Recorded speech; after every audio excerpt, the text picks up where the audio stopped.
A continuación, el devocional en contacto de hoy.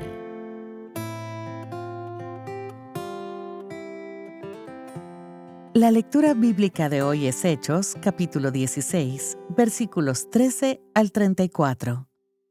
Al escribir sobre los viajes de Pablo y sus compañeros, Lucas escribió que, «Y un día de reposo salimos fuera de la puerta, junto al río, donde solía hacerse la oración.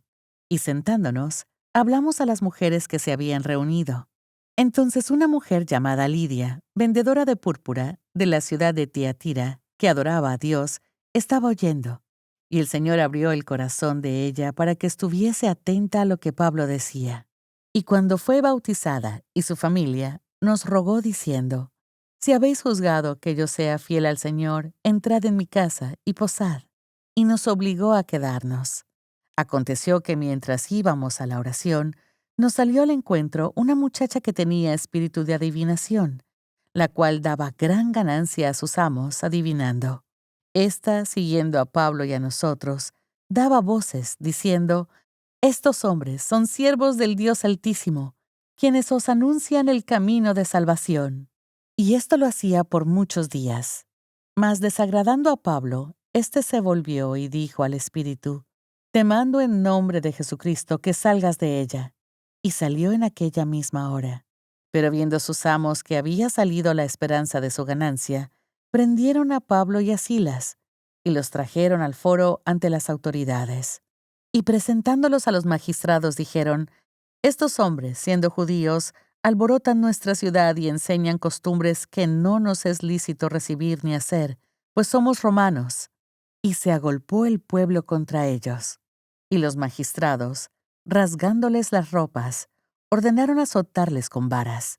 Después de haberles azotado mucho, los echaron en la cárcel, mandando al carcelero que los guardase con seguridad, el cual, recibido este mandato, los metió en el calabozo de más adentro y les aseguró los pies en el cepo.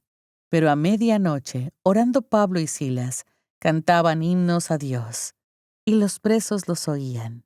Entonces sobrevino de repente un gran terremoto, de tal manera que los cimientos de la cárcel se sacudían, y al instante se abrieron todas las puertas y las cadenas de todos se soltaron. Despertando el carcelero y viendo abiertas las puertas de la cárcel, sacó la espada y se iba a matar, pensando que los presos habían huido. Mas Pablo clamó a gran voz diciendo, «No te hagas ningún mal, pues todos estamos aquí». Él entonces, pidiendo luz, se precipitó adentro y temblando, se postró a los pies de Pablo y de Silas. Y sacándolos les dijo, «Señores, ¿qué debo hacer para ser salvo?» Ellos dijeron, «Cree en el Señor Jesucristo y serás salvo, tú y tu casa». Y le hablaron la palabra del Señor a él y a todos los que estaban en su casa. Y él, tomándolos en aquella misma hora de la noche, les lavó las heridas. Y enseguida se bautizó él con todos los suyos. Y llevándolos a su casa, les puso a la mesa, y se regocijó con toda su casa de haber creído en Dios. Una manera en que solemos juzgar si estamos andando en la voluntad de Dios es por el resultado.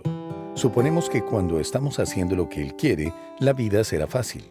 Pero si surgen problemas de todo tipo, a menudo asumimos que nos hemos desviado de su voluntad. Sin embargo, los escritos del apóstol Pablo muestran que una puerta abierta no siempre significa ausencia de dificultades.